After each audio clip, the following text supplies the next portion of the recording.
Hey, we got Drewz Viewz here, and I'm back for a little Car Tuesday, reacting to cartoons on Tuesday and today. Ben 10, Season 2, Episode 12, the penultimate Season 2 episode. Now, last time we got Ghost freaked out, and Ghost Freak himself got out of the watch, the Omnitrix. Turns out he's an alien species called an ectoneurite. Editing the last episode, I knew watching it, I was like, I think he just said what his name was, or what the alien's type of alien's name is, and that was the case when I went back to see.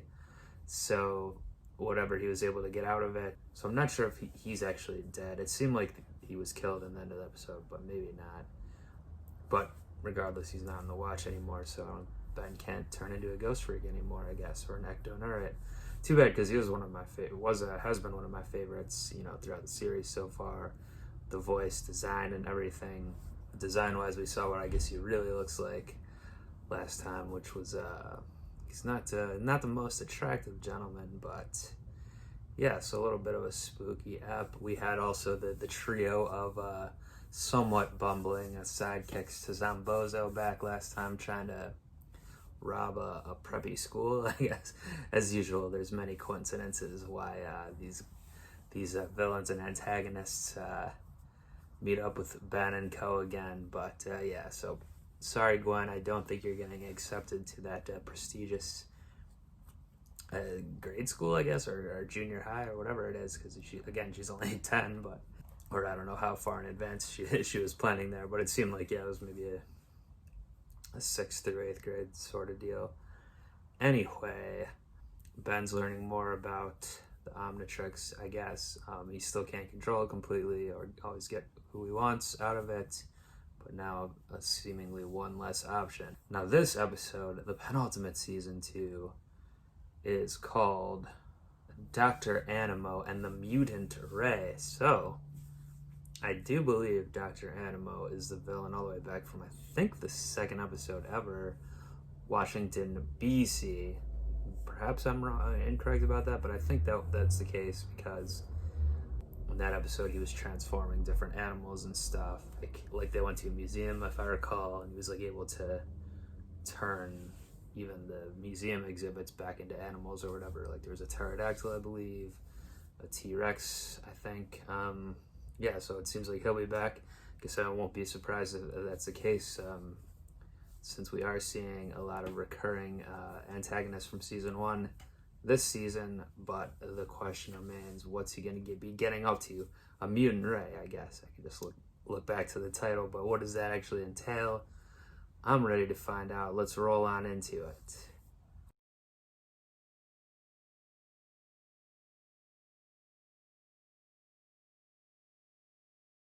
To see this in the credits, someone's name is Chap Yap?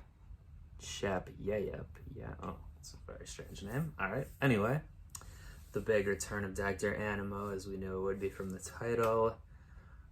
Still up to his old tricks. He said he was after Ben, following them around. So how long had he been camped out? He knew they were going to that Gator Fest, and conveniently found that his new lair, or that telescope area, whatever it's called. Telescope area, yeah, that's definitely what the scientific term for it.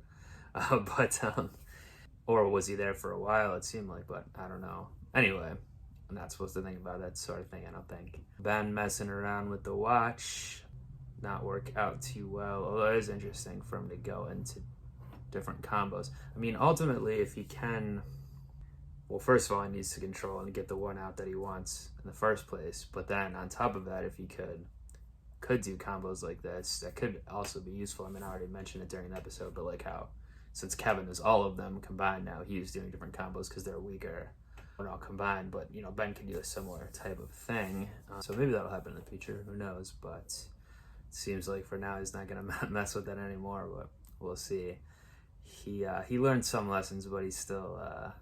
so far, the character, through almost 2 seasons, he is growing, but he still acts a little bit immature. He still acts a little rash, so we'll see. I like the runner with the I told you stuff or not saying that I told you so stuff from Gwen. It's pretty good. Sometimes their bickering gets a little old, but I thought it worked pretty well in this one, since especially he knew he messed up anyway. Grandpa in that slug form was pretty gross looking, but definitely an interesting visual. So the part of the watch, turn those worms, it was able to mutate animals in the first place. Then Animo was just making them larger with his array. Or he was turning, no, not just that, because he turned like the bat into the heat blast thing. So I'm just trying to figure out what, well, no, but the worms they did those, fishermen or whatever they were pulled from the ground did kind of look like stinkfly or something, I think. So yeah, I'm trying to think, I guess, Animo put the thing on there on the ray to do that, so that makes sense. So that part of the Omnitrix, the face, I guess, can turn any creatures into these different types of the aliens, and then combined with the ray was turning them and enlarging them, I guess, which the enlarging part was what, and / reanimation part was what Dr. Animo was doing the first time around, I believe. Yeah, interesting. So yeah, I'm sure we'll probably see him again. Took a hard fall there, but I guess people can take some damage in this show. And even without her lucky girl powers, Gwen was pretty jumping around, flipping around and stuff in this episode too. So, it's definitely her. She saved the day in this one. It's a cool camera angle too, climbing up the thing. Yeah, smart idea to do the reverse effect on that. Yeah, so it was good. I wonder what we'll have in store next time for the big finale of the season. I certainly would not be surprised to see a reoccurrence of some of our favorite villains here, or maybe, I don't know if it would be someone we haven't seen the second appearance of yet, or that we have. With the finale, probably be something big, I would imagine. I don't know if it's going to end on any type of cliffhanger or something. The season 1 finale didn't really, I guess. I mean, that was when we learned about Grandpa's backstory and the plumbers and stuff. Then we learned more about it, more backstory on it in the season 2 premiere, but if I recall, it didn't end on any big cliffhanger or anything. So I don't know if this one will, but maybe. That would be cool. Even though I'll just only be a week apart with it anyway. I would be interested to see if that's how they do end the season here. Be interested to see if we get another big twist or something, or I guess the Grandpa thing wasn't a twist from season 1, but I know it was something I was picking up on throughout the season but I guess a little mystery reveal is more of what it is. So I wonder if something more about the Omnitrix or something about the world in general will be revealed on this finale. I'm looking forward to finding out whatever it is, though. And do join me back for that one next Card Tuesday there. Do subscribe if you're not already. Leave your comments. Tell me your thoughts on this episode. And yeah, until then, I'm be up on out of here. Peace. You have not